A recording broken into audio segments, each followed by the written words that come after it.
Bueno, muy bien. La clase pasada estuvimos estudiando detección de rayos gamma y nos concentramos en la detección de rayos gamma desde la Tierra, o sea, desde la superficie de la Tierra. Estudiamos esencialmente dos métodos.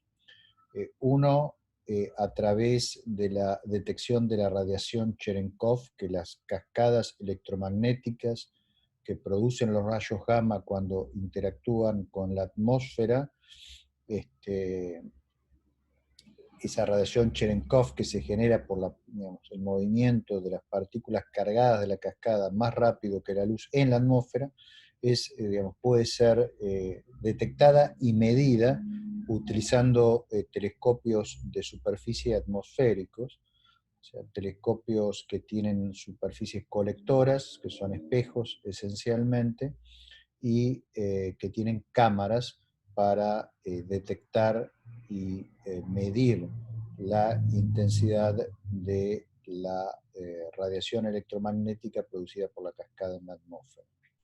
Vimos que es un proceso complejo, o sea, que es crucial el tener varios instrumentos, varios de estos telescopios para poder hacer una determinación adecuada de la dirección de llegada del primario, o sea, del rayo gamma original que produjo la cascada. Esa combinación de distintos telescopios para determinar la dirección de llegada se conoce como estereoscopía, o sea, es la medición de la cascada desde distintos lugares, lo cual permite determinar su eje mejor, y el eje, debido a la conservación del momento, coincide aproximadamente con el momento de la dirección del momento del rayo gamma original, y por lo tanto señala esencialmente en dirección a la fuente, ¿sí? Ya que los rayos gamma en su propagación por el espacio interestelar y también por el espacio intergaláctico, si vienen fuera de la galaxia, no son afectados por los campos magnéticos y por lo tanto conservan la memoria de la dirección a la fuente que los produjo, ¿sí? De ahí que en el sentido de direccionalidad, la astronomía de rayos gamma es similar a la astronomía óptica, o sea, la dirección de llegada de los rayos coincide con la localización de las fuentes en el cielo. Cuanto mejor podamos determinar el eje de la cascada electromagnética, bueno, mejor localización espacial va a tener nuestro instrumento, para la mejor resolución va a tener para la localización de la fuente en el cielo. Después vimos que es crucial en este tipo de instrumentación el tener una capacidad adecuada para rechazar o descartar los eventos que se producen por rayos cósmicos. Los rayos cósmicos también bombardean la atmósfera, son partículas cargadas, producen también lluvias, pero esas lluvias son más complejas que las puras cascadas electromagnéticas. O sea, una lluvia hadrónica se compone de muchas cascadas electromagnéticas y de una componente hadrónica central. Eso hace que la imagen de la cascada Cherenkov en la cámara sea diferente si se trata de una lluvia producida por un hadrón, por ejemplo por un protón, que si es producida solamente por un rayo gamma. Entonces, estudiando las imágenes de las lluvias en radiación Cherenkov, podemos tener una forma de discriminar qué eventos se producen por cascada electromagnética pura y cuáles por una interacción originalmente hadrónica. La forma de la imagen de una cascada electromagnética pura originada por un rayo gamma es una forma elíptica, ¿sí? O sea, tiene unos contornos bien delimitados, mientras que en el caso de una cascada hadrónica estamos ante una imagen que es mucho más irregular. Entonces, los algoritmos de detección que rechazan las imágenes que se supone que corresponden a cascadas hadrónicas tienen que reconocer miles de estas imágenes por segundo, descartar las que no cuadren con los templates que tienen almacenados y graban solamente las que corresponden a eventos originados en rayos gamma. Esto es extremadamente importante porque por cada rayo gamma que llega a la atmósfera, llegan aproximadamente 1000 rayos cósmicos de la misma energía. Entonces, el ruido es muchísimo mayor que la señal que queremos detectar. De ahí la importancia de los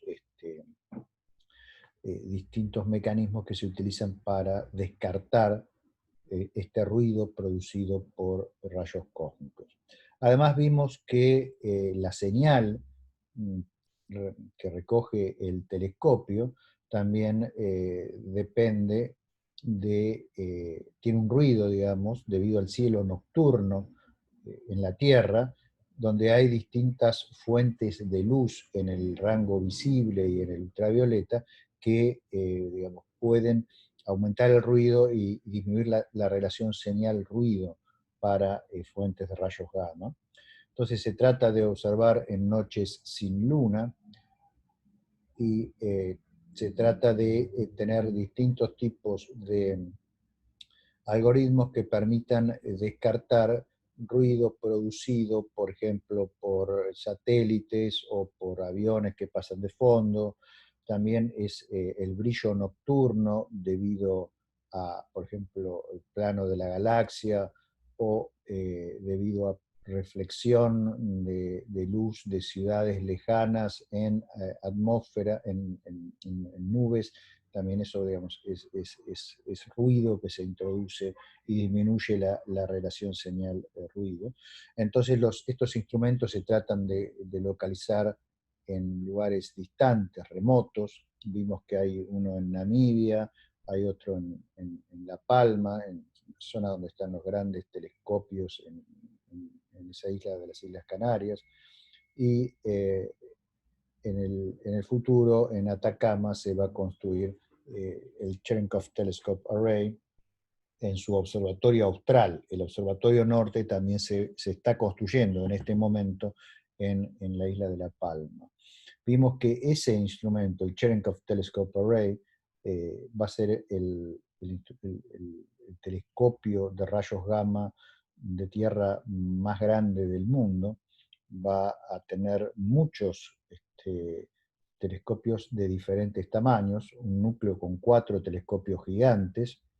Después va a haber un grupo de telescopios de tamaño medio, un tamaño del orden de los 12 metros, y después una gran cantidad de telescopios más pequeños. De hecho, por aquí tengo, para recordarles, alguna imagen del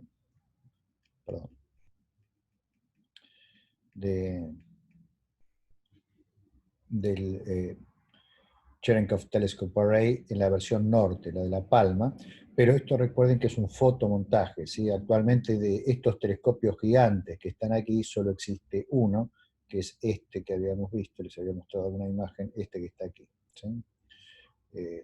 El tamaño de estos instrumentos es para el de los gigantes 24 metros, para el de los medios 12 metros y para los chicos del orden de 6 metros. Pero de los chicos hay varios diseños, ¿sí? Con pequeñas diferencias en tamaño y también el tipo de óptica que utilizan. Ustedes recordarán que además comentamos que los espejos de estos telescopios están, digamos, formados por numerosos espejos más pequeños, todos los cuales están montados sobre una estructura electromecánica controlada por computadora que les permite adaptarse para mantener la óptica impecable a pesar de las deformaciones de la estructura cuando ésta se mueve en un campo gravitacional. Estamos hablando de estructuras gigantescas que pesan muchas toneladas, ¿no? Entonces la deformación es inevitable. Si bien ese tipo de deformaciones no son dramáticas en el caso de un radiotelescopio, en el caso de un telescopio que hace imágenes como como estos telescopios, es importante que no se, no se pierda la respuesta del telescopio debido a estas deformaciones, entonces deben ser compensadas en forma adecuada. Lo mismo pasa con los grandes telescopios ópticos de clase de 8 metros para arriba, ¿no? Que tienen también un sistema de compensación debido al movimiento. Muy bien. Después vimos que para rayos gamma de muy alta energía también es posible utilizar arreglos de detectores Cherenkov, pero que no son atmosféricos, sino que recurren a la luz Cherenkov producida en agua. Entonces aquí la idea es que uno tiene una gran cantidad de tanques, esos tanques están llenos de agua ultrapura, completamente oscuros en su interior. Entonces, cuando una partícula cargada se mueve dentro del agua a una velocidad que es mayor que la de la luz, produce luz Cherenkov adentro del tanque, donde se supone que todo está oscuro. Entonces es un flash de luz y los tubos fotomultiplicadores que están adentro de esos tanques pueden detectar y medir esa radiación electromagnética, ese pulso, ¿no? Que dura del orden del nanosegundo, o sea, son muy, muy rápidos y por lo tanto la electrónica tiene que ser muy, muy rápida estos instrumentos.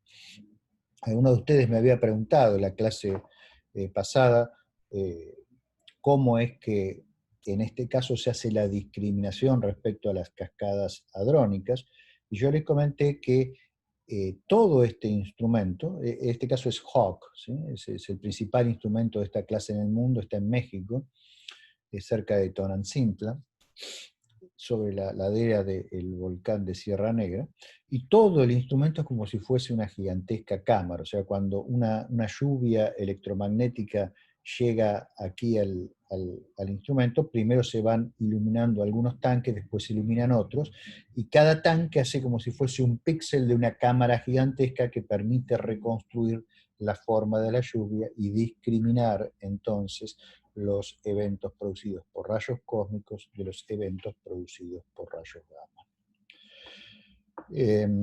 Existen planes para hacer el día de mañana un instrumento de esta clase en el hemisferio sur. Eso sería muy interesante porque en el hemisferio sur tenemos acceso al plano de nuestra galaxia, donde hay muchas fuentes de rayos gamma que sería muy interesante investigar.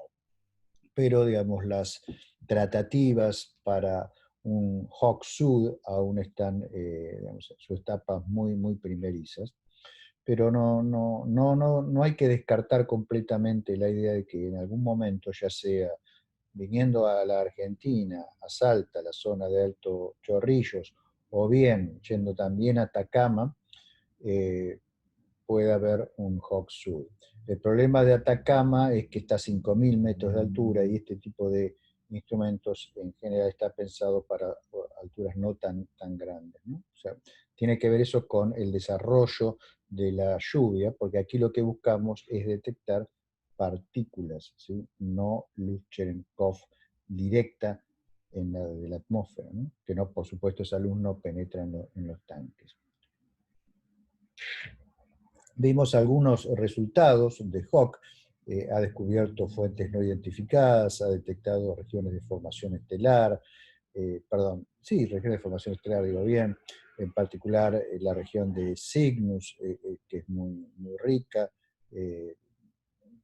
también algunos remanentes de supernova, nubes moleculares y una gran cantidad de fuentes no identificadas. Hay una enorme tarea para hacer en estudios multilongitud de ondas a fin de esclarecer la naturaleza de muchas de estas fuentes. ¿Sí? Bien, en eso estábamos cuando terminamos la clase pasada y había comenzado yo a hacerle algunos comentarios sobre la posibilidad de una astronomía de neutrinos. Pero lo que estábamos discutiendo cuando terminó la clase fue ¿por qué? O sea, ¿por qué nos interesa estudiar neutrinos, ya que son partículas extremadamente difíciles de detectar? Como vimos al principio de la materia, la sección eficaz de los neutrinos al interactuar con la materia es despreciable, o sea, es extremadamente pequeña, muchos órdenes de magnitud por abajo de cualquier otra partícula. Ahora, es precisamente esa característica la que los hace interesantes. ¿Por qué? Porque pueden escapar de las partes más profundas de las fuentes sin ser perturbados por todo lo que pasa en el entorno de la fuente misma. Y eso no lo podemos decir de la radiación electromagnética, ni siquiera de la radiación gamma. En el pasado vimos cómo la radiación gamma, por ejemplo, puede ser reprocesada por cascadas electromagnéticas en la propia fuente. O sea, en la fuente, además de los mecanismos de aceleración para las partículas cargadas que producen las poblaciones de partículas relativistas, que pueden interactuar, por ejemplo, los protones con fotones para producir neutrinos, además hay fuentes de fotones, ¿sí? Que, como los discos de acreción, las estrellas y otros elementos, dependiendo de la fuente, que son bastante variados, todas esas fuentes electromagnéticas lo que producen son campos radiativos que absorben los rayos gamma. Y eso en general puede dar lugar a cascadas electromagnéticas que modifican completamente el espectro de los rayos gamma originales. Entonces es muy difícil inferir a partir de esas observaciones cómo era la distribución de las partículas originales que dieron lugar a los rayos gamma, o sea, de los rayos cósmicos en el momento de su aceleración. Y también es muy difícil inferir cuestiones relacionadas con la aceleración de estos. Ahora, si pudiéramos detectar neutrinos, el neutrino apenas es producido, escapa y ya no interactúa con nada. Entonces trae la información de qué es lo que estaba pasando. Es como una especie de snapshot, una foto del proceso de aceleración misma, ¿no? Que es uno de los aspectos que nos interesa desde hace casi 70 años entender de los rayos cósmicos. ¿Cómo es que son acelerados? ¿Cómo se producen en las fuentes? Y también, digamos, nos interesa conocer las condiciones físicas en las regiones más internas de las fuentes. Imagínense ustedes, por ejemplo, un gamma ray burst, ¿sí? Estos eventos que hemos mencionado varias veces, en los cuales un agujero negro se forma dentro de una estrella masiva y mientras la estrella implosiona, el agujero negro se la va comiendo, pero desde afuera básicamente no vemos nada hasta que el jet que produce el entorno del agujero negro termina descorchando la estrella, en general a lo largo de los ejes de rotación de la misma, y ahí aparecen chorros que se propagan por el medio interestelar, generan radiación, y eso es lo que finalmente detectamos. Pero eso aparece varios segundos después de que todo el proceso se inició en el interior del sistema, y la radiación electromagnética no puede escapar del interior de la estrella. Entonces, la única forma de obtener información sobre lo que realmente pasa ahí adentro es ya sea a través de neutrinos o a través de ondas gravitacionales, ¿sí? Entonces, esos son dos temas que vamos a ir estudiando en las próximas clases. Neutrinos en el universo, tenemos mecanismos que los producen de distintas energías, ¿sí? Hacia el final de la clase pasada estuvimos viendo este gráfico que está aquí, que es bastante ilustrativo, donde tenemos la sección eficaz de los neutrinos para su interacción con materia en función de la energía de los neutrinos, ¿sí? O sea, tenemos neutrinos muy poco energéticos en el lado izquierdo del gráfico y neutrinos muy energéticos con energía de 10 a la 18 electronvolts en el lado derecho del gráfico. Yo no sé si ustedes ven mi cursor, creo que no lo ven, ¿verdad? No, no se ve. Bueno, entonces voy a pasar a este modo para que lo puedan ver.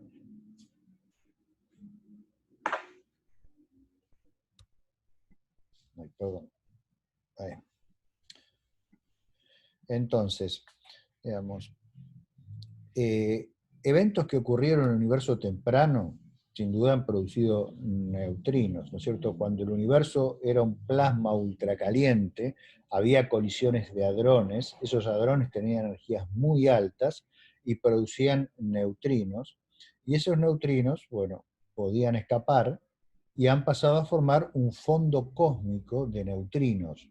Ahora, ese fondo cósmico de neutrinos está corrido hacia el rojo, de la misma manera que la radiación de fondo cósmica está corrida al rojo, pero como fue producido mucho antes, está mucho más corrido al rojo que la radiación del CMB, del fondo cósmico de radiación.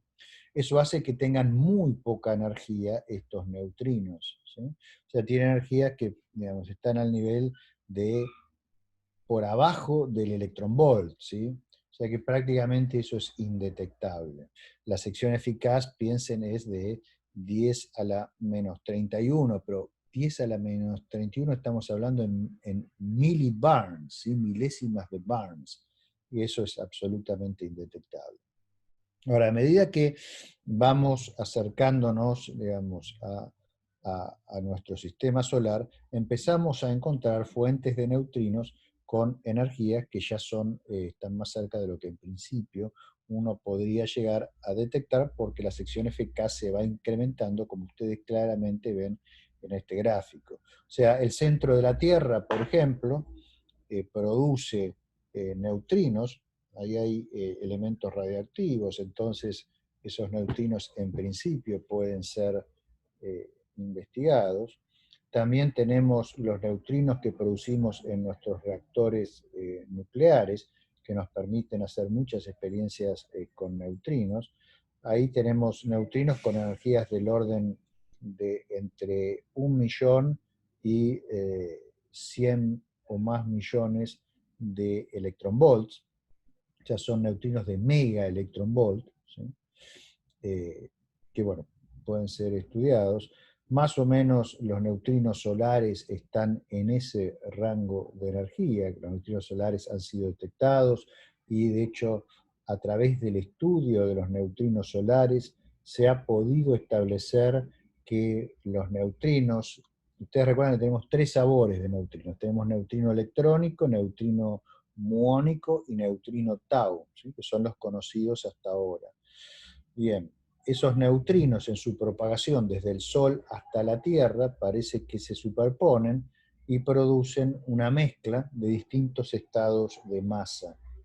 O sea, van intercambiando los estados de masa de unos a otros, o sea, se van convirtiendo de unos a otros, ¿sí? De tal manera que el flujo de un tipo particular de neutrino que llega a la Tierra no es necesariamente el mismo flujo que salió del Sol. Eso es extremadamente importante y han dado un premio Nobel para el descubrimiento de eso. Es importante porque muestra que los neutrinos tienen masa, tienen una masa muy, muy pequeña, pero tienen masa al fin y al cabo, y que tengan masa es algo que entra en contradicción con el modelo estándar y claramente sugiere que hay física no conocida detrás de ese modelo que utilizamos para hacer predicciones muy precisas, por otro lado, en gran área de las físicas de partículas, ¿no? Bueno, después tenemos neutrinos atmosféricos que son producidos cuando los rayos cósmicos impactan en la atmósfera. Vamos a ver ahora que son muy importantes en la astronomía de neutrinos, no por buenas razones, sino porque son un ruido espantoso, que hace que sea muy difícil detectar a los neutrinos que llegan del espacio. También tenemos los neutrinos que podemos acelerar en el Large Hadron Collider.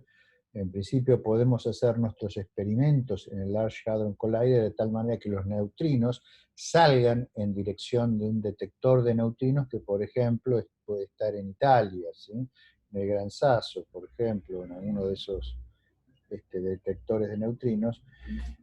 Y eso, bueno, permite estudiar un montón de propiedades de la propagación de esos neutrinos. Luego tenemos fuentes galácticas de neutrinos. Vimos que hay fuentes galácticas que producen rayos gamma de energías de teraelectronvolts, ¿sí? E incluso más grandes, como las que se ven por Hawk.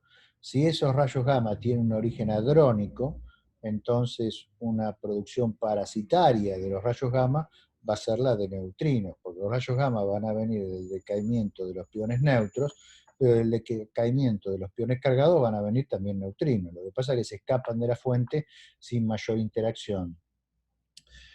Bueno, detectar esos neutrinos es un desafío muy, muy importante porque nos indicaría cuál es el contenido de hadrones relativistas en las fuentes. El neutrino es un discriminante para poder determinar si el mecanismo que produce los rayos gamma es hadrónico, por ejemplo, interacciones protón-protón o protón-fotón, o si es puramente leptónico, por ejemplo, scattering-Compton inverso o Bremsstrahlung relativista. De ahí la importancia de detectar neutrinos galácticos a fin de establecer la naturaleza de las fuentes de rayos cósmicos en la galaxia. Ustedes recordarán que cuando empezamos nuestro viaje hacia las altas energías, una de las primeras cosas que discutimos fue el potencial de distintos objetos para acelerar rayos cósmicos y al mismo tiempo discutimos sobre eh, si la energética de esos objetos era adecuada para explicar la potencia observada de rayos cósmicos en la galaxia.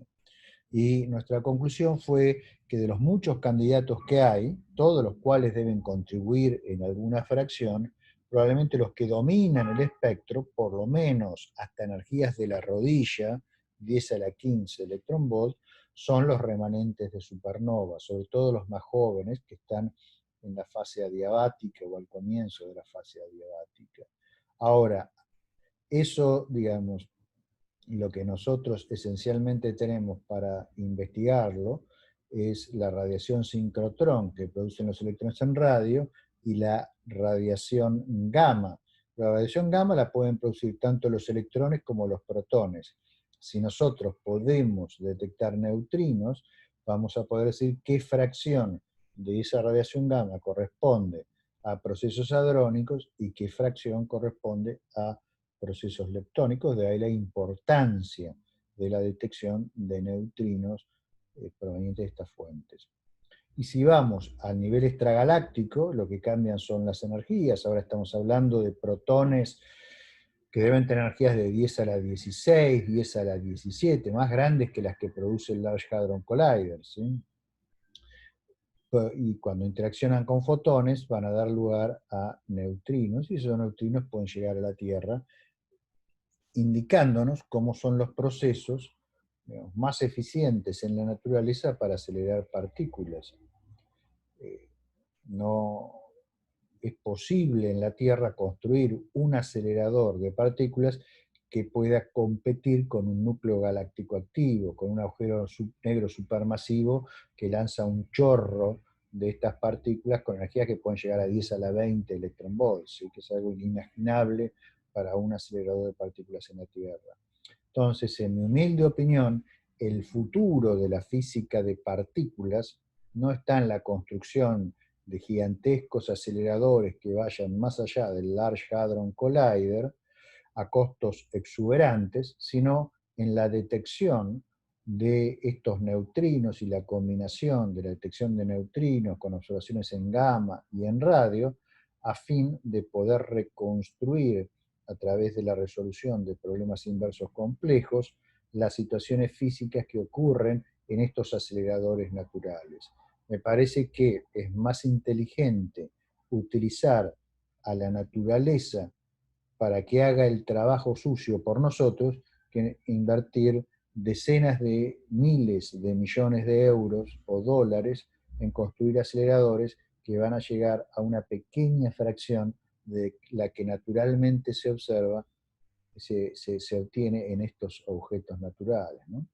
Entonces, lo que corresponde, me parece, es desarrollar la tecnología necesaria para poder extraer de esos fenómenos naturales la información de física de partículas que queremos para poder poner a prueba nuestros modelos más avanzados sobre la naturaleza de la materia y sus interacciones, ¿sí?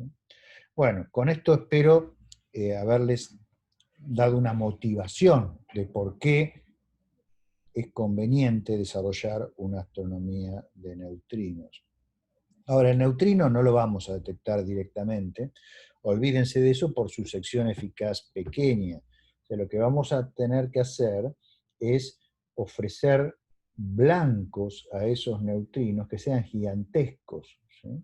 De tal manera de que haya una probabilidad significativa, por lo menos no despreciable, de que al menos un neutrino cada tanto interactúe con la materia y produzca, como en esta reacción que está aquí, que es un diagrama de Feynman, interactuando con materia, produce un muón, ¿sí? O sea, el neutrino por interacción débil se transforma en un muón, el neutrino muónico, ¿no? Se transforma en un muón para que se conserve el número leptónico muónico. Y ese muón es lo que vamos a tratar de detectar. ¿Y cómo lo vamos a tratar de detectar? Y el muón, recuerden, es un electrón pesado que vive 10 a la menos 6 segundos en el sistema de laboratorio. De la forma de detectarlo, ¿cuál va a ser? Y radiación Cherenkov. ¿Por qué? Porque se va a mover a energías muy, muy altas, más rápido que la luz, en distintos medios. Si se mueve en agua o si se mueve en hielo, va a producir radiación en el rango visible. Y eso lo podemos detectar con los instrumentos que vimos cuando estudiamos la detección de rayos gamma a bajas energías. ¿Se acuerdan de los tubos fotomultiplicadores? Bueno, que son una electrónica, digamos, sencilla, confiable, resistente y además muy, muy rápida. Entonces es idóneo para detectar partículas transitorias y eventos que duran del orden de algunos nanosegundos, ¿sí? Pero vamos a tener, como siempre, problemas formidables. De ahí que la astronomía de neutrinos se desarrolla aún después de la astronomía de rayos gamma. Acuérdense que empezamos, digamos, con toda la astrofísica de altas energías, diciendo, bueno, lo primero fue la radioastronomía, ¿sí? Que la radioastronomía nos permitió por primera vez vislumbrar el universo no térmico, el universo fuera del equilibrio, el universo ultraviolento.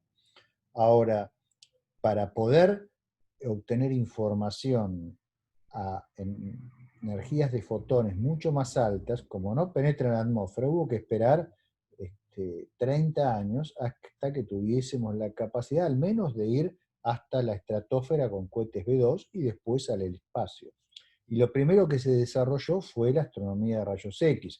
De ahí que la astronomía de rayos X hoy, que empezó en los 60 y a fines de los 50 con vuelos suborbitales, hoy esté muy avanzada respecto a estas otras formas de astronomía, ¿sí? Ahí si tienen dudas, veo que está Facundo conectado, le pueden preguntar a él, que es uno de los expertos, si no es el experto más grande de astronomía de rayos X en Argentina y probablemente en Sudamérica, ¿sí?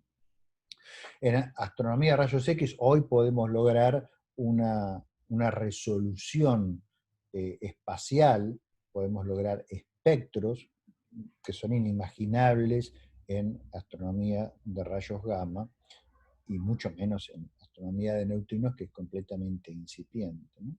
Entonces, bueno, a medida que vamos teniendo tecnologías más poderosas, vamos avanzando y expandiendo nuestra ventana al universo no térmico, ¿sí? Al universo violento, por decirlo así. Entonces, la siguiente ventana fue la astronomía de rayos gamma. Primero, como vimos, centelladores, telescopios Compton, telescopio de conversión de pares, para eso nos fuimos al espacio, o con globos, ¿no? Y más recientemente, a partir del año 89, cuando se desarrollaron las cámaras formadas por tubos fotomultiplicadores por primera vez, bueno, empezamos a incorporar la astronomía Cherenkov para estudiar rayos gamma desde la superficie de la Tierra. Y la edición más reciente es para muy altas energías de rayos gamma la astronomía Cherenkov, pero con tanques de agua. ¿Sí? Bien, entonces si ahora queremos dar un paso más todavía e ir por digamos, una de las últimas fronteras que quedan por abrir para la astronomía, no la última, una de las últimas, tenemos que ir a los neutrinos. Y los neutrinos no solo tienen su problema de la sección eficaz extremadamente pequeña, sino que tienen el problema de la contaminación que ahora les voy a explicar. Antes déjenme dar alguna motivación más, por si fueran pocas las que di para estudiar estos neutrinos. O sea, las fuentes de rayos cósmicos obviamente tienen que acelerar protones, por eso protones los detectamos en la Tierra y algo los acelera en el espacio. Ahora, los protones que llegan a la Tierra ya no señalan en la dirección de la fuente que los produjo por una razón muy sencilla. Son partículas cargadas, hay campos magnéticos en el medio interestelar y también en el medio intergaláctico, y por lo tanto, como el giro radio es mucho menor que la distancia que deben recorrer para llegar a nosotros, cuando llegan a nosotros están isotropizados y vienen de cualquier dirección. ¿Sí? Entonces no podemos saber cuál es la fuente. Los rayos gamma nos sugieren tipos de fuentes, porque los rayos gamma sí apuntan en la dirección de fuentes. Pero hay aquí que los rayos gamma, como dije, pueden ser absorbidos por la radiación que hay en las fuentes y son reprocesados y muchas veces ni siquiera pueden escapar. Entonces tampoco podemos hacer todas las inferencias que quisiéramos a partir de los rayos gamma. ¿Sí? Peor aún, no solo los protones producen rayos gamma, sino también los leptones. Y recordemos que el 89% de los rayos cósmicos que llegan a la Tierra son protones, y hay un 10% que son núcleos de helio, o sea, partículas alfa, y el resultado de eso es que la mayor parte de los rayos cósmicos son de origen hadrónico, ¿sí? Pero sin embargo en la fuente la radiación sincrotrón que vemos y la radiación gamma perfectamente podría ser hadrónica, ¿sí? Entonces eso, digamos, abre la posibilidad de que algunas fuentes de rayos, digamos, cósmicos en realidad sean oscuras a la emisión electromagnética. Los neutrinos nos pueden indicar esas fuentes. Más aún, como dije, el neutrino sale sin ser perturbado y no es afectado por los campos magnéticos, porque no tiene carga eléctrica, entonces señala en dirección a la fuente. Así que bueno, vamos a ver si se pueden detectar. Bien, esto vamos a hacerlo en este formato. Bueno, hay una cierta analogía en cómo nosotros producimos neutrinos en la Tierra, en nuestros aceleradores de partículas, que es lo que tienen a la izquierda, y cómo lo hacemos o cómo se hace la naturaleza en fuentes cósmicas, ¿no? Fuentes cósmicas, por ejemplo, de neutrinos, esperamos sean agujeros negros supermasivos que están acretando, o colapsares, o el merger de dos estrellas de neutrones, cosas que en general van a implicar siempre la presencia de un agujero negro, ¿sí? Al menos a nivel extragaláctico. En esas condiciones, ondas de choque aceleran las partículas cargadas en el jet hasta energías gigantescas. Ahí en el gráfico que tienen a la derecha ven un shock, una representación esquemática de un shock, y ahí por mecanismos difusivos se aceleran tanto electrones como protones. En el caso de un acelerador, bueno, ya vimos cómo es que los aceleradores generan protones relativistas, ¿sí? Tenemos los magnetos deflectores, tenemos las cavidades de aceleración electrostática que le van dando pequeñas pataditas de aceleración a medida que recorren el anillo, hasta llegar a la energía máxima que permite la intensidad de los magnetos y el tamaño del anillo de circulación, y ahí sale el chorro de electrones contra un blanco al cual habrá de estrellarse, ¿sí? Entonces, cuando se choca, en el caso del acelerador, con un blanco, salen distintas partículas, ¿sí? Salen protones, electrones, positrones, que son partículas cargadas, por supuesto también muones, transitorios, piones. Y todas esas partículas cargadas en el campo magnético van a espiralear y no van a mantener la memoria de la dirección del haz original de los protones.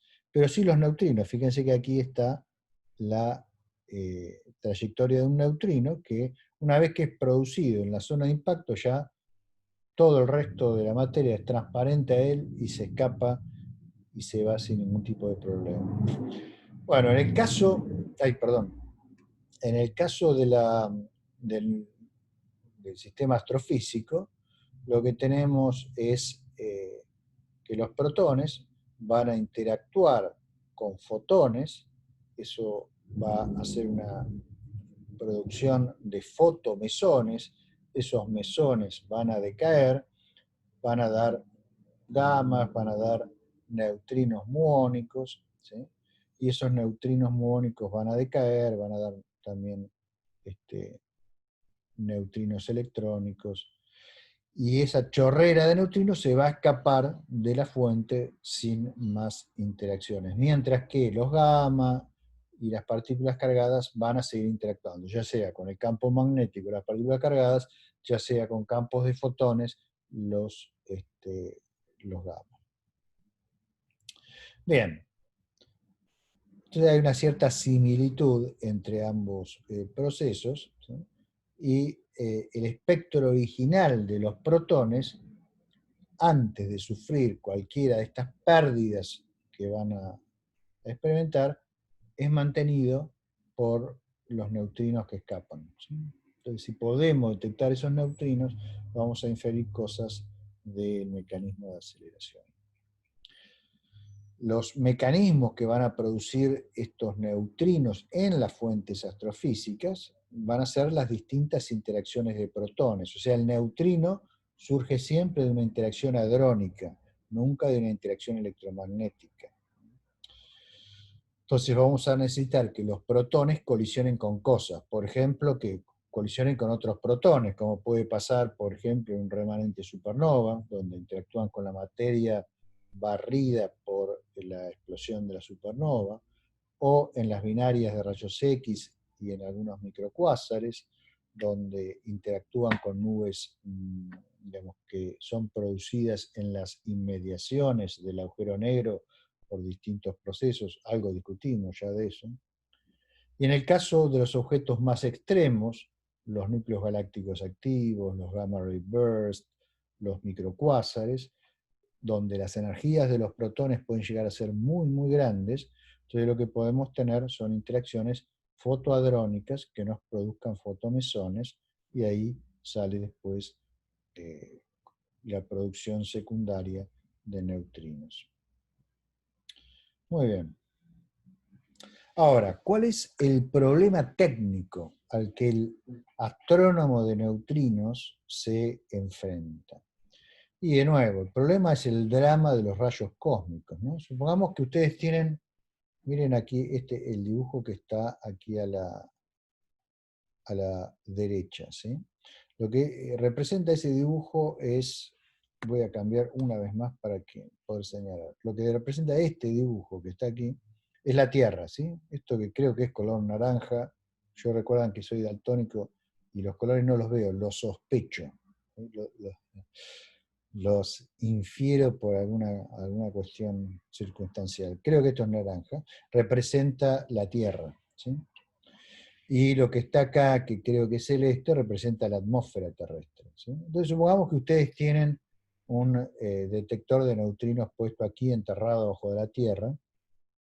Entonces, ¿cuál es el problema que tiene esto? Que va a haber protones que van a llegar desde el espacio, rayos cósmicos, van a interactuar en la atmósfera y van a producir muones. Esos muones van a llegar a nuestro detector y van a accionar el detector, ¿sí? El muón que nosotros queremos detectar es el muón que venía de esta interacción que está acá. Es el muón que se produce de la conversión del neutrino muónico de origen cósmico, ¿sí?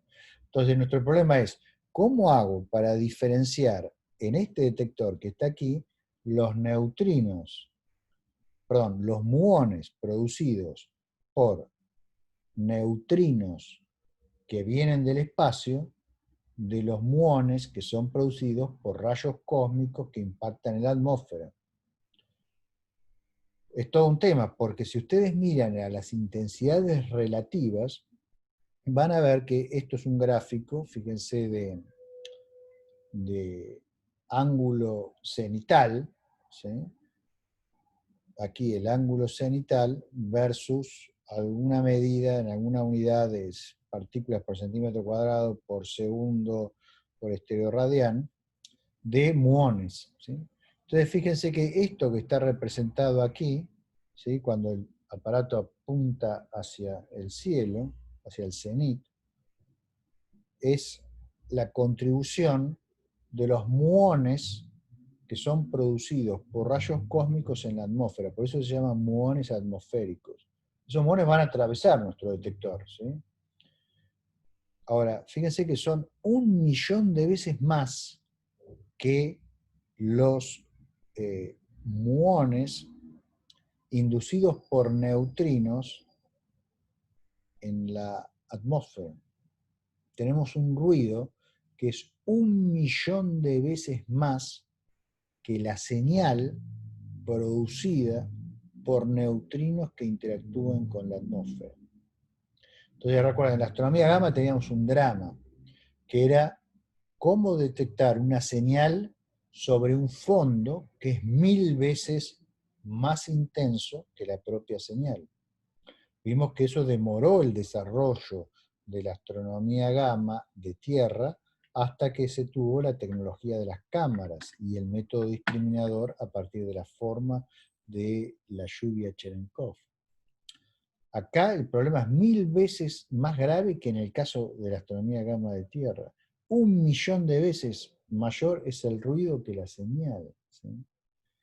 Entonces es altamente no trivial eliminar ese ruido.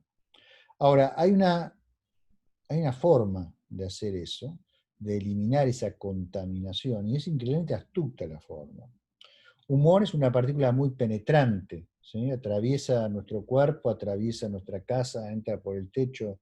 Permanentemente estamos siendo bombardeados por estos muones atmosféricos, ¿no? De hecho, si ustedes van a París, en el Museo de la Ciencia, que está ahí en la Villiers, hay una cámara de muones, ¿no? Que es muy interesante, porque ustedes entran a esa cámara, está toda oscura, y el piso está formado por detectores de muones que se iluminan cada vez que lo atraviesa un muón. Entonces ustedes se paran ahí, y cuando se paran ahí, ¡bup!, se prende una luz a un costado, ¡pop!, se prende otra luz al otro costado, ¡pop!, ¡pop!, ¡pop!, se empiezan a prender luces por todos lados. Entonces uno se da cuenta de la cantidad de muones que están atravesando nuestro cuerpo en todo momento, ¿no? Esos muones son producidos en la atmósfera por el impacto de rayos cósmicos, ¿no? Algunos de ellos serán responsables que interactúen con nuestro ADN de alguna mutación que cada tanto algún miembro de la especie experimentará, ¿no? Pero para la astronomía de neutrinos son una maldición. Entonces, ¿cuál es la forma de evitar esos muones? Si bien son partículas muy penetrantes, no son tan penetrantes como el neutrino, que tiene una sección eficaz más chica.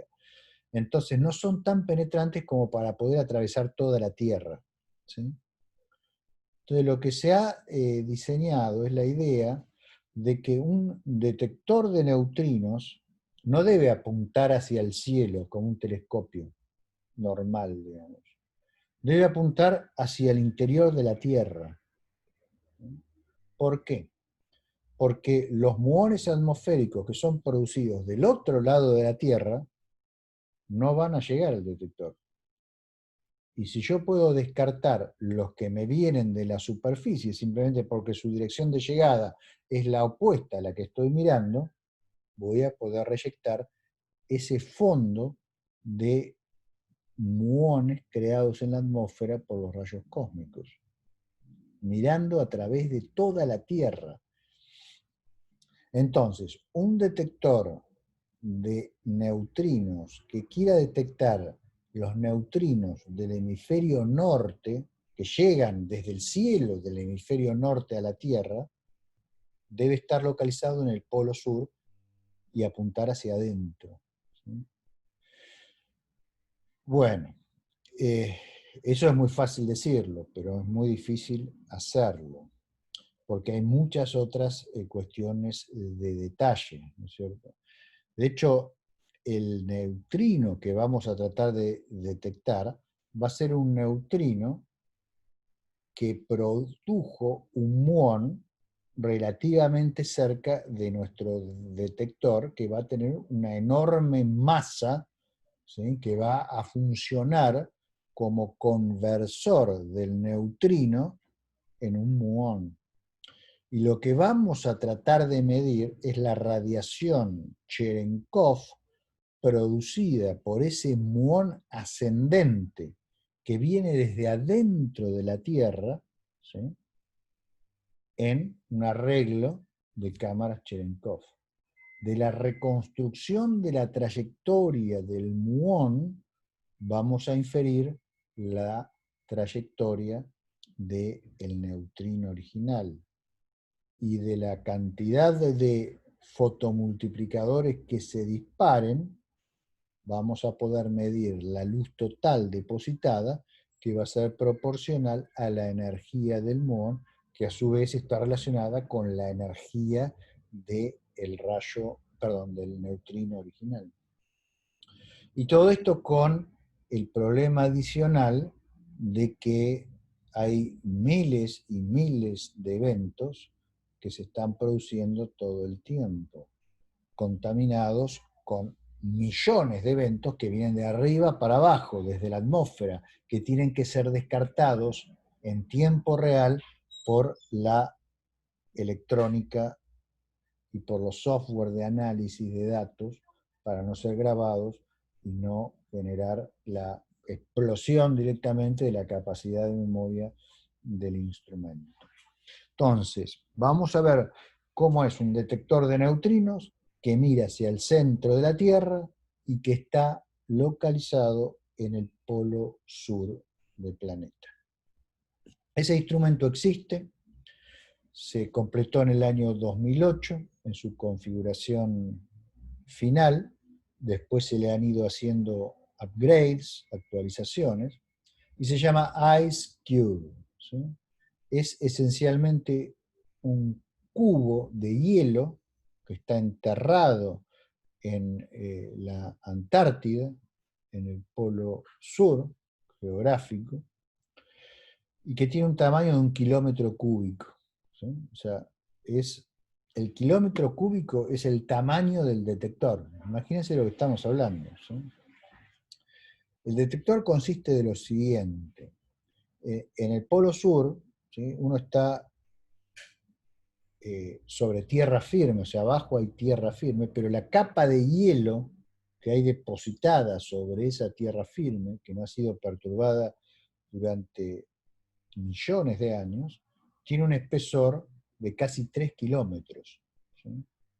Entonces la idea es perforar ese hielo, llegar hasta la Tierra, anclar en la Tierra cadenas, y sobre esas cadenas, que tienen una longitud de casi 3 kilómetros, ¿sí?, poner tubos fotomultiplicadores que apunten hacia abajo con una electrónica de lectura muy rápida que transmita a la superficie cuando se activa el tubo fotomultiplicador.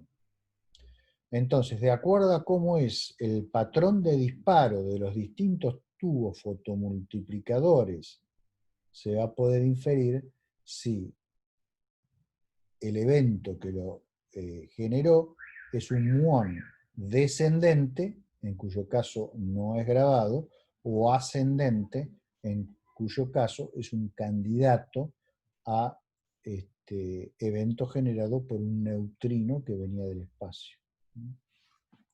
Aquí tienen el esquema del instrumento. Sobre la superficie del hielo está lo que se conoce como Ice Top, la tapita, digamos, de Ice Cube, que tiene 81 estaciones, digamos, que tienen sensores ópticos que apuntan hacia abajo. Son unos 324 sensores ópticos, y en el medio está el laboratorio que recoge la información y la transmite vía satélite a un centro donde se analizan los datos, que queda en Madison. Después, a 1500 metros de profundidad en el hielo, está la zona de las cuerdas, donde están los tubos fotomultiplicadores. ¿Por qué tan abajo? Porque a esa profundidad ya no hay luz que llegue desde la superficie, y los tubos fotomultiplicadores están en la oscuridad total. Entonces, la luz que aparezca va a ser luz debida a radiación Cherenkov producida por muones que se muevan a esa profundidad. Muones ascendentes, que son buenos candidatos; muones descendentes, que son ruido. En total, IceCube tiene 86 de estas cadenas o cuerdas, que en total tienen 5160 detectores ópticos. Se les llama DOMS a esos detectores ópticos. Las cadenas están ancladas en el fondo, que está, la tierra, digamos, que está debajo del hielo. Para que tengan una idea del tamaño de este instrumento, aquí en escala está la Torre Eiffel, que tiene una altura de 324 metros. Estamos hablando de una obra de ingeniería monstruosa, en buena medida financiada por la National Science Foundation de Estados Unidos. Está cerca, ahora les voy a mostrar imágenes de la estación Scott Amundsen de los Estados Unidos, que está en el polo sur geográfico exacto. Construir esto, bueno, ha sido un desafío gigantesco, porque hay que trabajar en condiciones extremas, ¿no es cierto? Y no es trivial hacer pozos de 3000 metros de profundidad en el hielo con temperaturas de 80 grados bajo cero, ¿no? Bien. Aquí tenemos un poquito más de detalles.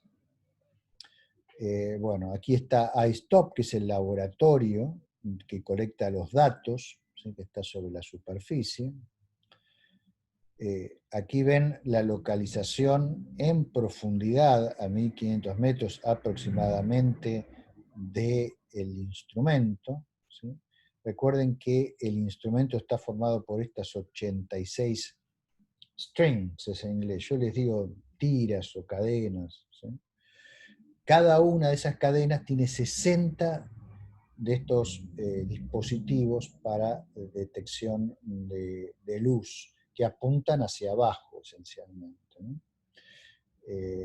En total, de esos dispositivos hay 5160, ¿sí? Se les llama Digital Optical Modules, o sea, DOMS. ¿Sí? Digitalizan la señal y la mandan por fibra óptica a el laboratorio que está en la superficie. La resolución temporal del instrumento, o sea, el tiempo mínimo entre dos señales que puede detectar, es de 2 nanosegundos, o sea, 2 por 10 a la menos 9 segundos. Algo asombroso. Y en el laboratorio se manda vía satélite en forma diaria 100 gigabytes de datos, ¿sí?, que van a parar a las facilidades de análisis que están en la Universidad de Wisconsin en Madison, en Estados Unidos, ¿sí? Si quieren información más detallada de la que yo les estoy dando de IceCube, pueden ir a la propia página de IceCube, que tiene videos, digamos, y material de outreach que está muy bien. Y también tienen papers originales y tienen el design report de el instrumento donde tienen todos los datos técnicos, ¿no? Pero permítanme mostrarles un poco más de cómo es esto, porque es una maravilla tecnológica, ¿no?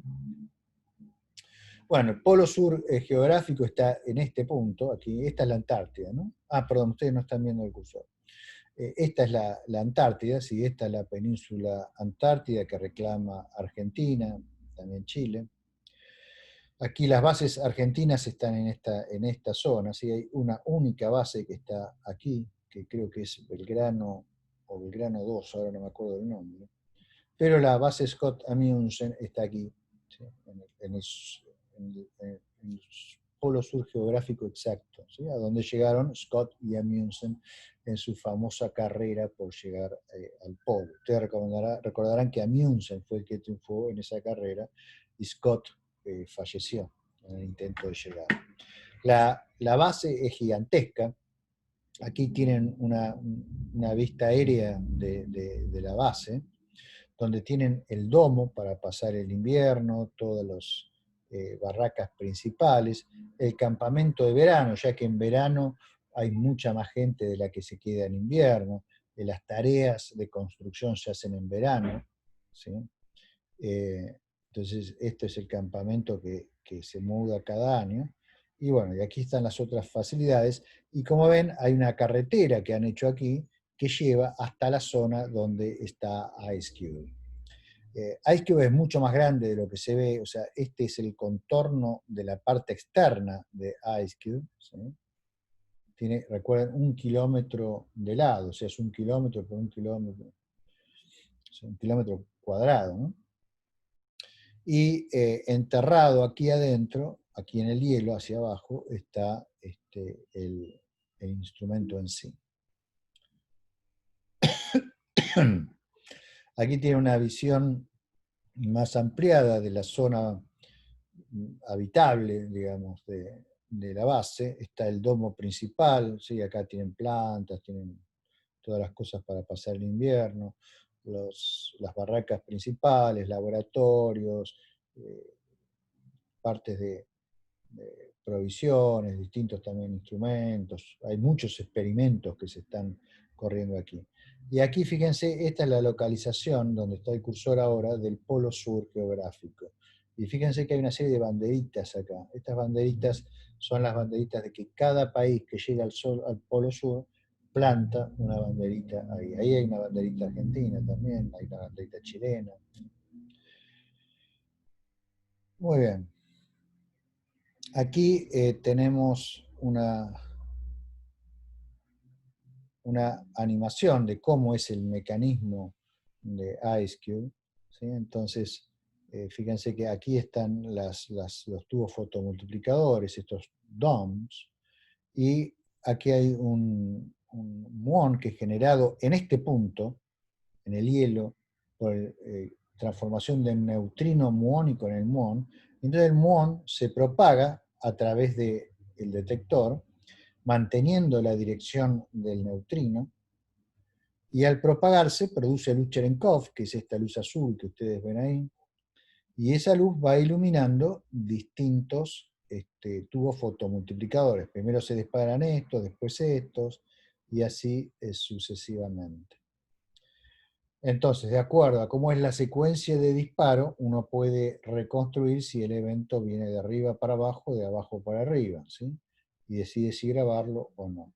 Y después, con un análisis de cómo están distribuidos espacialmente esos tubos que se dispararon por la detección de la radiación Cherenkov, uno puede reconstruir la trayectoria del muón y por lo tanto la trayectoria del neutrino. Y de acuerdo al número de ellos que se encendieron y cuál fue la intensidad de la luz registrada, se puede hacer una estimación de cuál es la energía del muón y por lo tanto la energía del neutrino original. La información es mandada hacia la superficie por las cuerdas, llega al laboratorio central, de ahí se manda a un satélite y del satélite se manda a la Universidad de Wisconsin.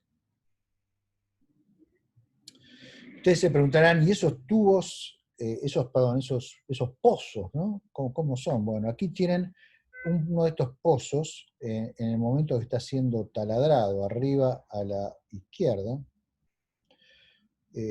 Se los excava con agua caliente, ¿sí? Si ustedes quieren hacer un pozo en el hielo, lo más fácil es tirar agua caliente a presión, muy caliente, ¿sí? Cerca del punto de ebullición. Entonces lo que van haciendo es derretir un pozo, van bajando y bueno, van bombeando agua caliente hasta llegar a 3.000 metros de profundidad, y ahí abajo fijan, enganchan la cadena, donde después van a poner los tubos fotomultiplicadores, que son como el que ven abajo del pozo, ¿sí? Ahí hay uno de estos tubos. Tiene la electrónica en la parte de arriba, y en la parte de abajo está el tubo fotomultiplicador, que es el que detecta la radiación visible, Cherenkov. Hay de distintos modelos, este es uno. Obviamente este instrumento ha sido construido a lo largo de muchos años, entonces a medida que va mejorando la electrónica y los diseños, van cambiando un poco los tubos. Y ahí a la derecha, lo que están viendo es un disparo de una cierta cantidad de cuerdas debido al paso de un muón. O sea que a partir de cómo es esa distribución de tubos que se han encendido en una determinada secuencia, uno puede calcular la trayectoria del muón, que se las dibujé ahí arriba con una flecha. Bueno, ¿les parece si arreglo el mate? Son 5:10 y vuelvo en 5 minutos y seguimos. Bueno, Dale. ¿Sí? Está interesante esto, ¿no? ¿No les Sí. resulta fascinante que se puedan hacer estas cosas? Bueno, entonces estábamos con los DOMS, que son los dispositivos electrónicos para medir la radiación Cherenkov. Tienen electrónica y tubos fotomultiplicadores. Son estos que ustedes están viendo aquí abajo. Y aquí estaban viendo el proceso de perforación de uno de estos túneles, donde después se ponen las cuerdas que van a sujetar a estos tubos fotomultiplicadores, ¿sí? Entonces veamos un poquito mejor el proceso de perforación. Estas son las perforadoras que utilizan. Se van derritiendo el hielo, van echando agua caliente, ¿sí? Hay otras tecnologías que se pueden utilizar, pero bueno, son quizás más caras, ¿no? Una tecnología posible, que es la que se está pensando actualmente para perforar la capa de hielo que hay en Europa para poder lanzar un submarino, es utilizar, en vez de agua caliente, que en ese caso no habría un suministro adecuado de agua caliente, es utilizar una cabeza como esta, una perforadora como esta, pero que se caliente, ¿sí? Porque adentro tiene un pequeño reactor nuclear, ¿sí? Entonces, se eleva la temperatura, y entonces simplemente por su propio peso, eso cae como una pelota perforando el hielo, ¿no? De hecho, la experiencia ganada en la perforación de estos enormes pozos de 3.000 metros en un hielo que, digamos, no ha sido perturbado por decenas o tal vez cientos de millones de años, ha permitido ganar una enorme experiencia en cosas que pueden servir a misiones a las lunas congeladas de Júpiter y también de Saturno, ¿no? Bueno, entonces aquí ven la pregunta que me habían hecho recién, es el tamaño de estos agujeros. El tamaño es básicamente el tamaño del perforador, o sea que tiene un radio, esto probablemente del orden de 70 centímetros, no creo que sea, un diámetro, perdón, unos 70 centímetros, no creo que sea más grande. Entonces va perforando, y una vez que está colocada la cuerda, que es metálica, por supuesto, ahí se van ubicando los tubos fotonucleares, los DOMs, ¿no? Con su electrónica, y hay unos 60 por cada cuerda, y ustedes recuerden que hay 81 cuerdas, si me acuerdo bien. Entonces, 5.000 y pico de estos instrumentos desparramados en una región de 1 kilómetro cuadrado de superficie. Ahora, estas son imágenes del proceso de construcción. Aquí ven el proceso en el cual están bajando uno de los tubos fotomultiplicadores, ¿sí? Y aquí como se va para abajo. Una vez que la cuerda está digamos, completa, con todos sus tubos fotomultiplicadores, lo que se hace es se vuelve a echar agua ahí adentro, ¿sí? Y se sella eso y ya no sale nunca más. O sea, una vez que se mandó eso, queda ahí adentro, y si falla uno, bueno, se pierde un sensor. Como hay miles, bueno, la vida del aparato depende de la vida de la electrónica de esos sensores, ¿no? Bien. Aquí lo que les voy a mostrar ahora es un evento simulado, que es este que está a la derecha, que es el evento que pasa un muón que tiene una energía de 1.2 teraelectronvolts, y cómo va disparando tubos fotomultiplicadores en distintas cuerdas. Los colores más tendiendo al amarillo indica mayor intensidad, y hacia el rojo y hacia el azul menos intensidad. No, perdón, hacia el rojo menos intensidad. Y de este lado, en cambio, van a ver un evento real, ¿sí? Un evento grabado efectivamente en el instrumento. Se los muestro porque es interesante ver cómo de a poco se va construyendo el evento. Por supuesto, esto que normalmente pasaría en unos pocos nanosegundos lo vamos a ver en un montón de segundos, ¿no? Está en cámara lenta para que se vea mejor. Ahí vamos. Miren la imagen del evento real, ¿sí? De la izquierda. Ahí es donde se producen las primeras interacciones, se disparan los primeros detectores, ¿sí? Y de a poco se va formando la traza de detección que va a permitir reconstruir la dirección de arribo del muón y por lo tanto inferir la dirección del neutrino.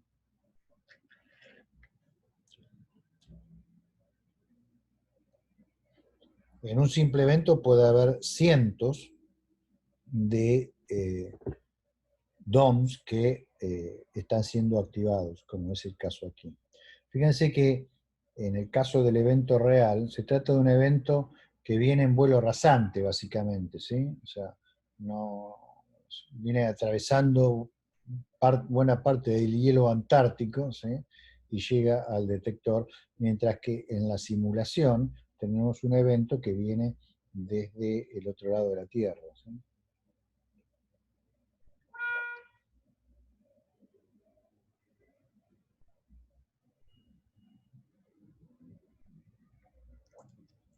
Bueno, entonces aquí el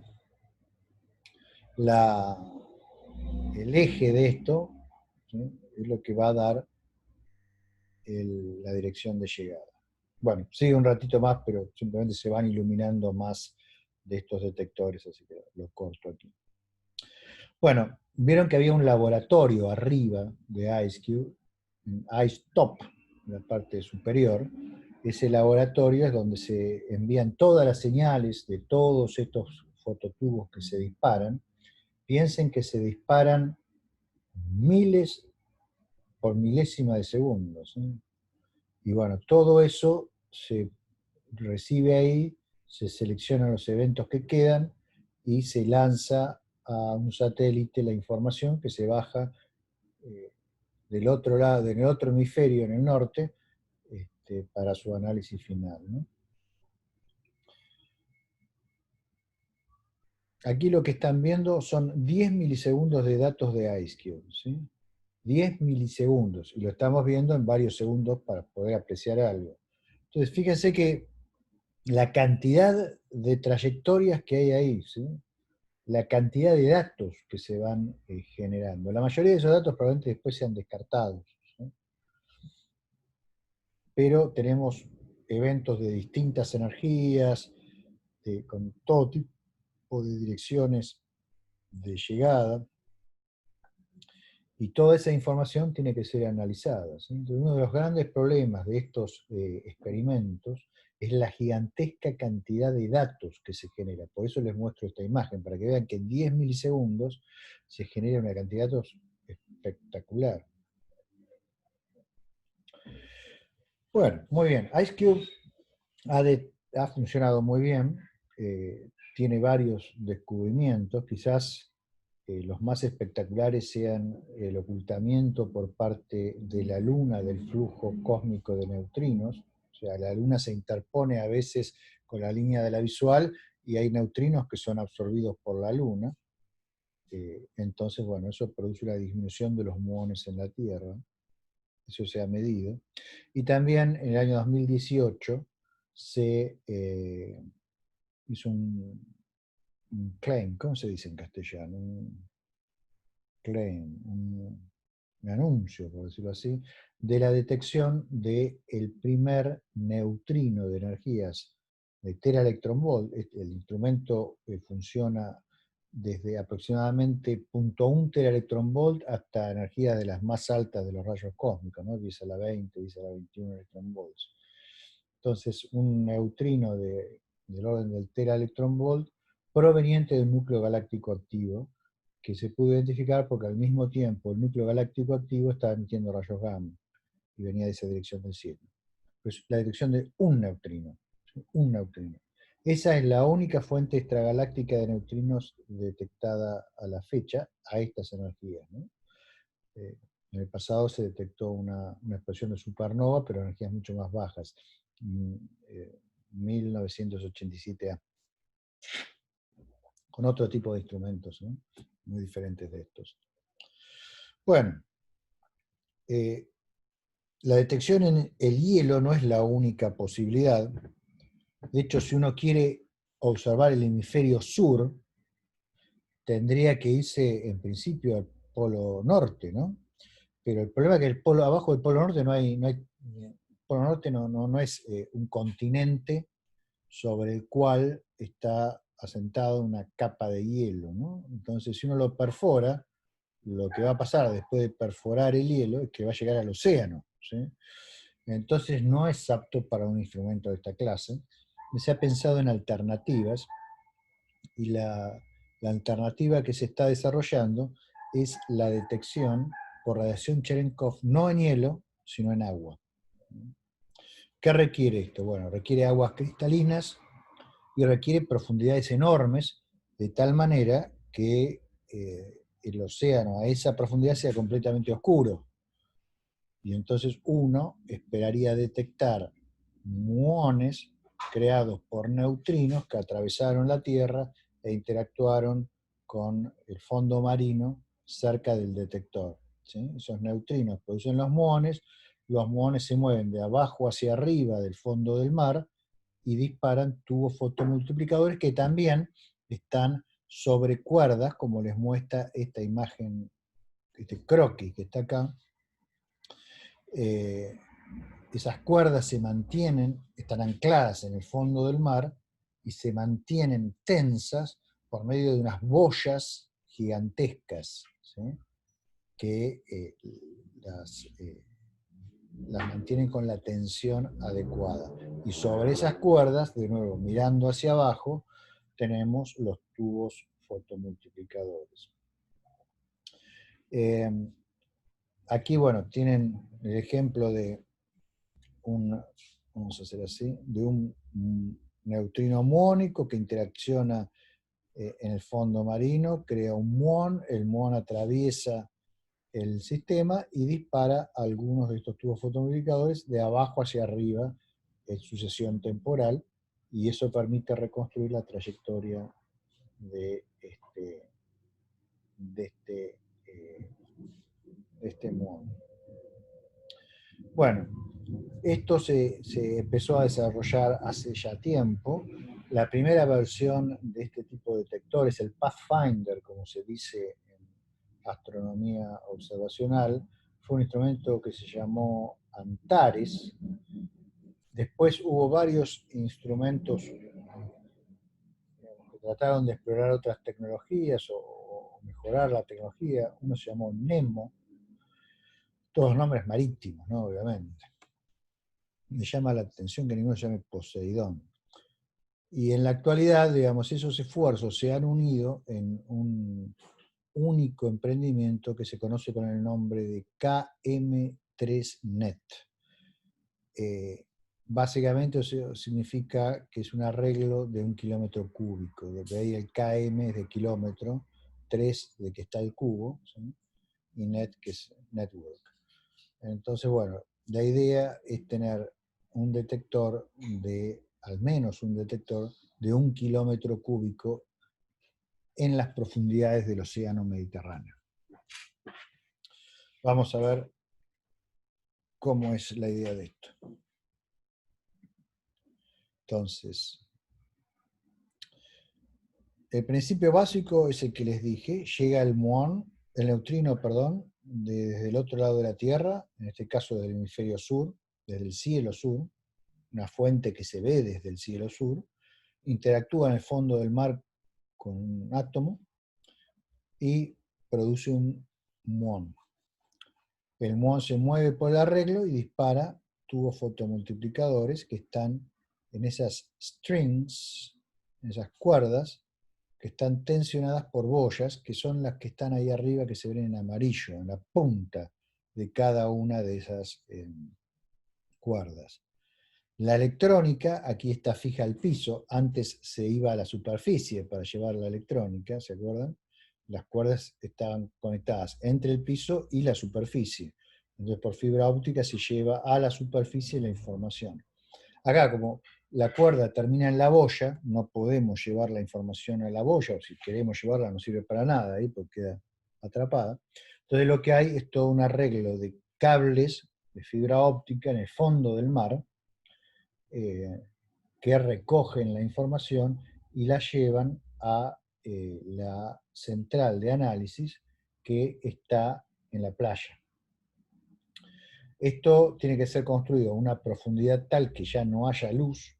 Eso hace que sea una profundidad mayor que la que puede llegar cualquier submarino normal, digamos. Submarinos normales se sumergen 300, 400 metros como mucho, ¿sí?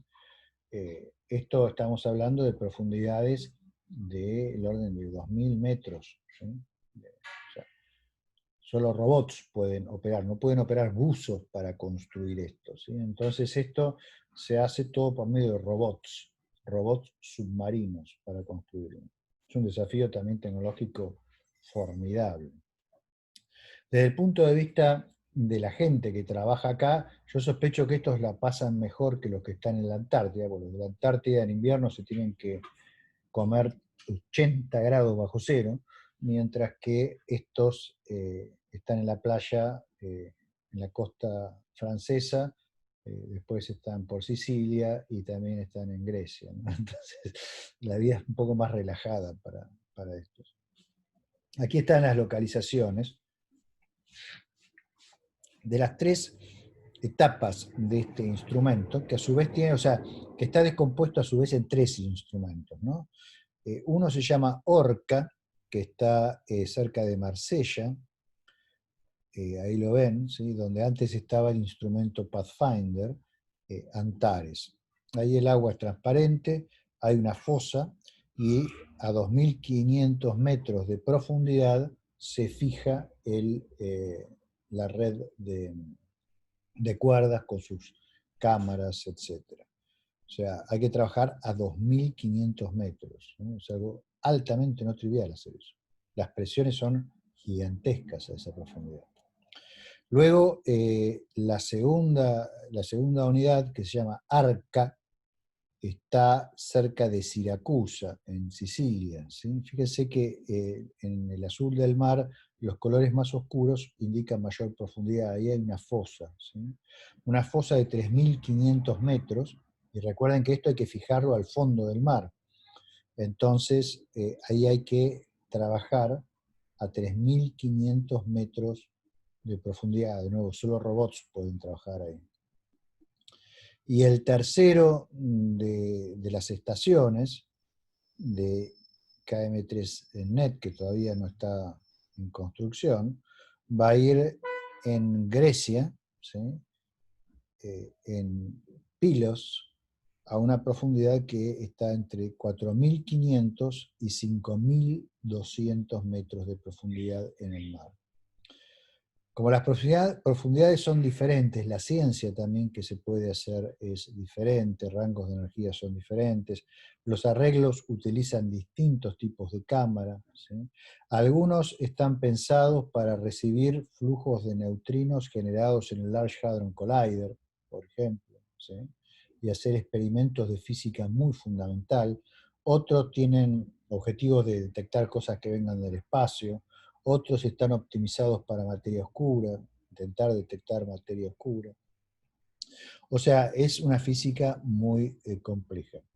Así como el otro experimento está dominado esencialmente por Estados Unidos, pero tiene participación también de Alemania y otros países, este es un emprendimiento esencialmente europeo con participación dominante de Francia, Italia y algunos otros aliados europeos. Bueno, aquí hay una reconstrucción artística de cómo quedaría uno de estos arreglos. Sospecho por el paisaje que este debería ser el que está en Sicilia, el que va a estar en Sicilia cuando se termine. Las cámaras tienen que ser bastante diferentes de las de IceCube, porque tienen que aguantar presiones tremendas. O sea, recuerden que esto puede estar a 3.500 metros de profundidad en el mar. Bueno, entonces se han hecho muchos estudios para lograr diseños óptimos de cámara, y de hecho hay más de un diseño que se utiliza, pero uno de los estandarizados es ese que ven ahí, que tiene muchos ojos, cada ojo es un tubo fotomultiplicador. Entonces, bueno, ven que puede medir lo que viene de arriba y lo que viene de abajo, lo que viene de todos lados, ¿sí? Y abajo lo que ven es un barco que se encarga de hacer el despliegue de estas cámaras en las cuerdas, ¿sí? Y las cuerdas son fijadas por robots. Aquí tienen un esquema de cómo queda armado. Pueden ver las distintas componentes. Esto es para el que está en Marsella, ¿sí? Entonces tienen, fíjense, estas son las boyas, ¿cómo se dice en castellano? Las balizas, ¿no? Beacon. Bueno, las boyas, ¿no? Que mantienen tirante las cuerdas. Dentro de las cuerdas están los detectores. Las cuerdas están separadas 20 metros unas de otras, enganchadas en el fondo del mar, ¿sí? Y todo aquí abajo está conectado por distintos tipos de cable. El mantenimiento se hace con submarinos.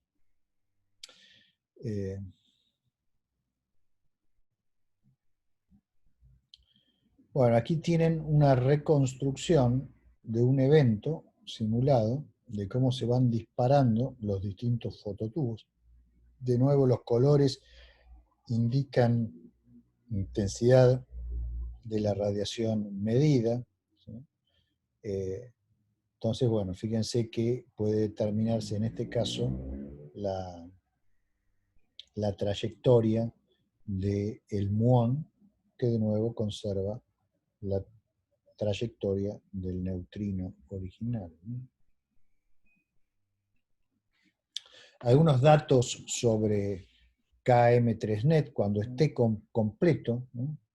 Va a tener en total 12.000 de estas esferas, como esta que ven aquí, de detección, ¿sí? Resistentes a expresiones gigantescas, y en total va a tener unas 600 cuerdas para sostener a estas esferas. Recuerden que Ice Cube tenía 81, si me acuerdo bien, ¿sí? La fase actual de construcción va a comprender 345 de estas cuerdas, ¿sí? De las cuales 230 van a estar en arca y 115 en orca, ¿sí? Recuerdo que estén en Francia o en Italia. Cada cuerda va a tener 12 esferas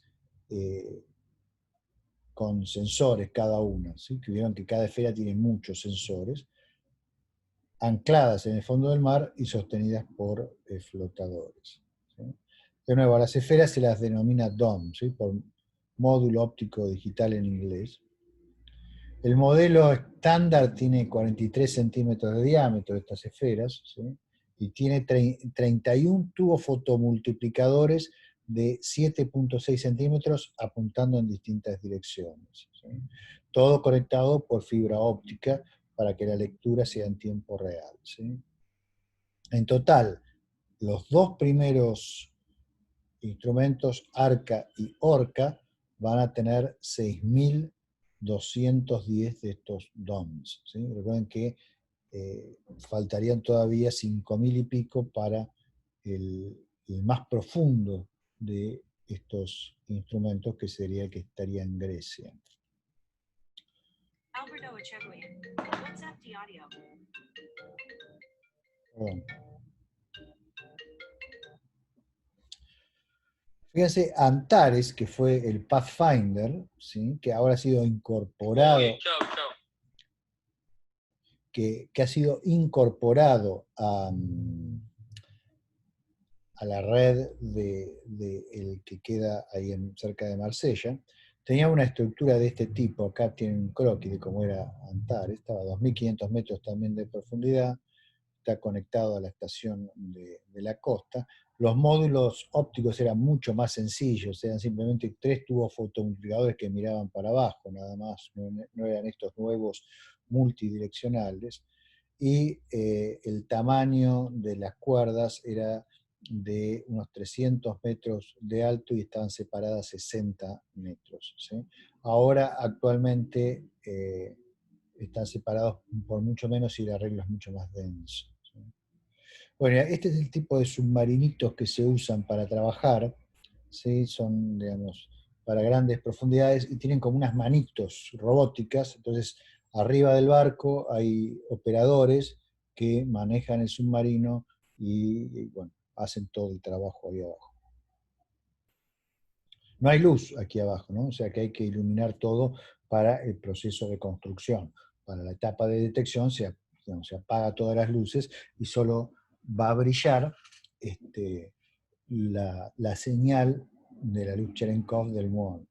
Ahora, ustedes se imaginarán que esto tiene un montón de desafíos tecnológicos, porque no es lo mismo estar en el hielo, donde a esas temperaturas básicamente no hay vida, que estar en el fondo del mar, donde a uno se le puede formar sobre los tubos fotomultiplicadores algas, se pueden adherir distintos tipos de bacterias. Entonces, bueno, tienen que estar recubiertos de cierto material que los haga, digamos, inmunes a esos peligros. Pero además tiene el problema de que a esas profundidades hay toda una fauna luminiscente. Esos animales producen su propia luz, ¿sí? Entonces eso obviamente dispara los tubos fotomultiplicadores. O sea, la diferencia es que esos animales se mueven a una velocidad muy pequeña comparada a la velocidad de la luz. Entonces, así como en la astronomía Cherenkov de rayos gamma, por el patrón que producía la cascada se podía discriminar entre hadrónicas y electromagnéticas, aquí por el tipo de señal que produce un pescado luminoso, digamos, podemos descartarlo respecto al pulso que dura unos pocos nanosegundos que produce un muón, ¿sí? Pero no deja de ser un montón de datos que hay que estar descartando permanentemente porque están todos esos pececitos ahí nadando todo el tiempo, ¿no? Bueno, esta es mi última slide de este instrumento. ¿Hay alguna pregunta sobre estos detectores de neutrinos? Sí, yo tengo una, Fernando. Sí, adelante. Me estaban preguntando también cómo se puede hacer para discriminar neutrinos que vienen del centro de la Tierra.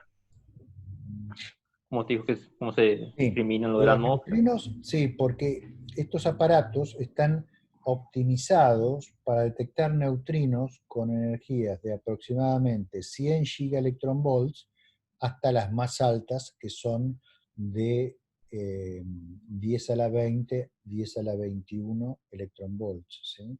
Mientras que los neutrinos que son producidos en el centro de la Tierra tienen energías del mega electronvolt, o sea, 1 millón de veces más chicas, ¿sí?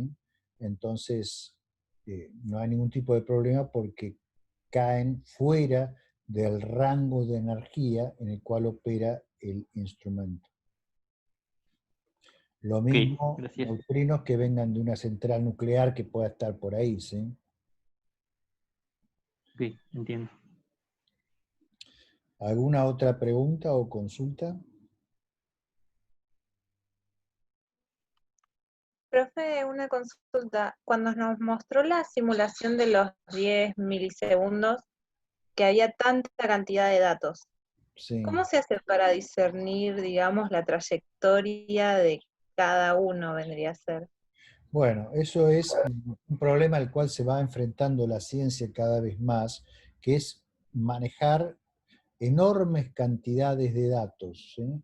Y entonces se hace una combinación de lo que se llama Big Data, ¿sí? Que precisamente es el manejo de enormes cantidades de datos, con algoritmos de reconocimiento basados en inteligencia artificial que, digamos, se van entrenando a medida que van reconociendo los patrones para ser cada vez más eficientes y permiten una discriminación efectiva, pero ya sin control humano. Obviamente no podés inspeccionar millones de esas trayectorias para ver cuál es la que corresponde o no a un neutrino astrofísico, ¿no?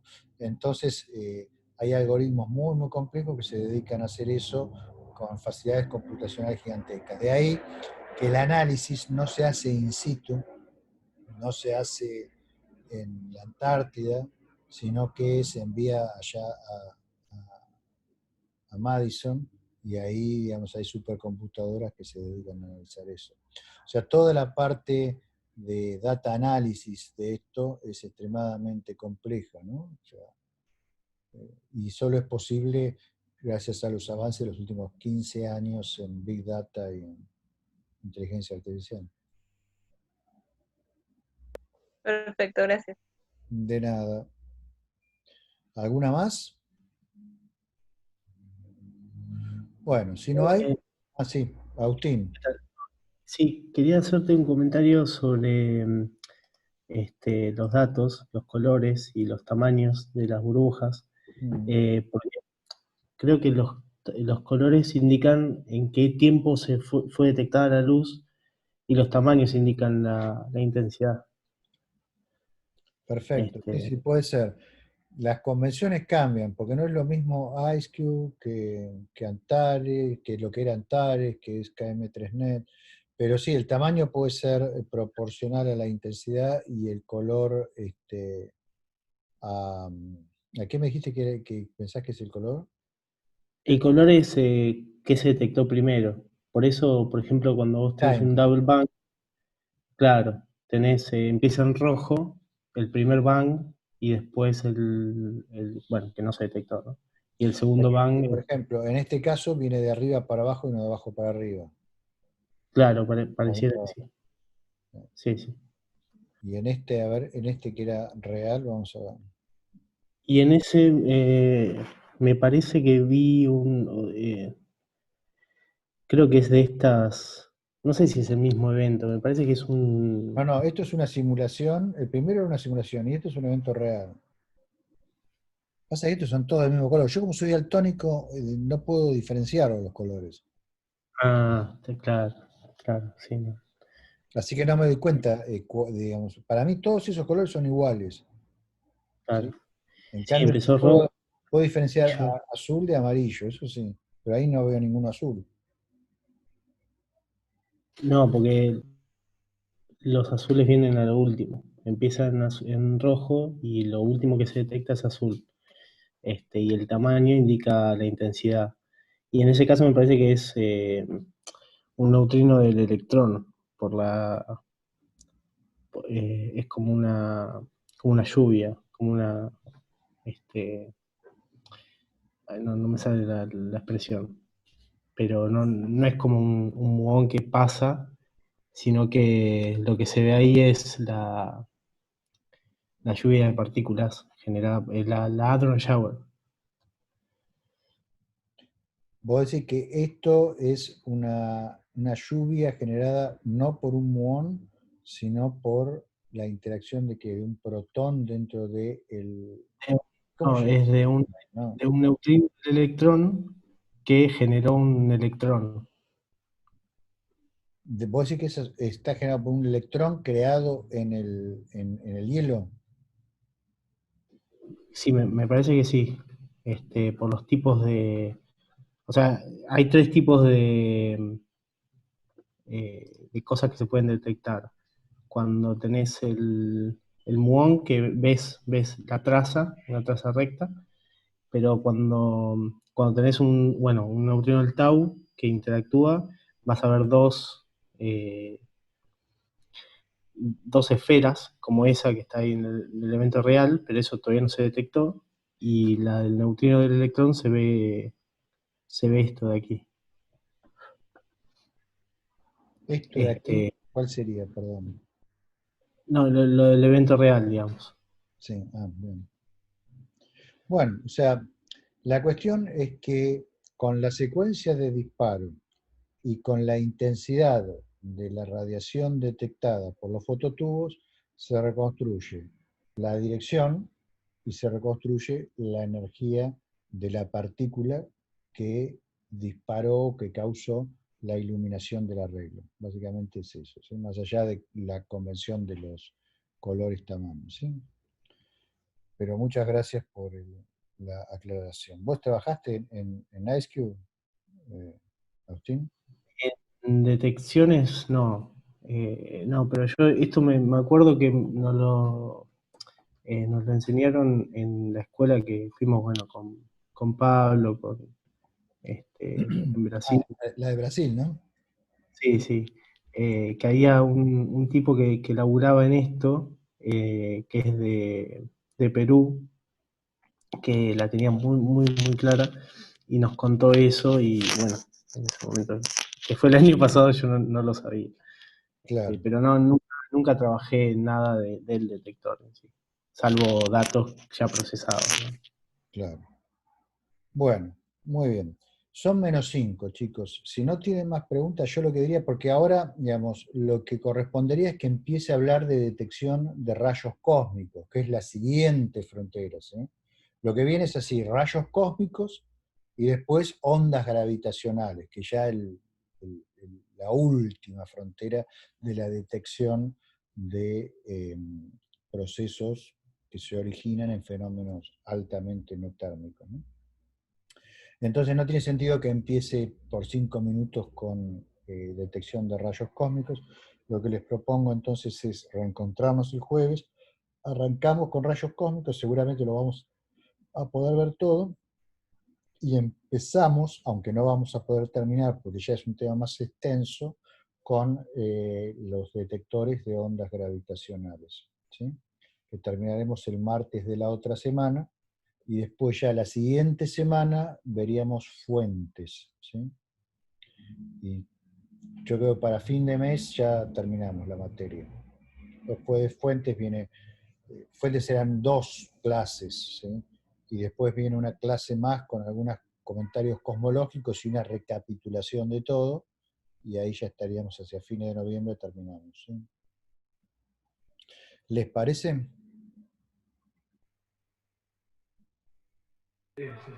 Dale. Sí, perfecto. Bueno, entonces nos vemos el jueves, ¿sí?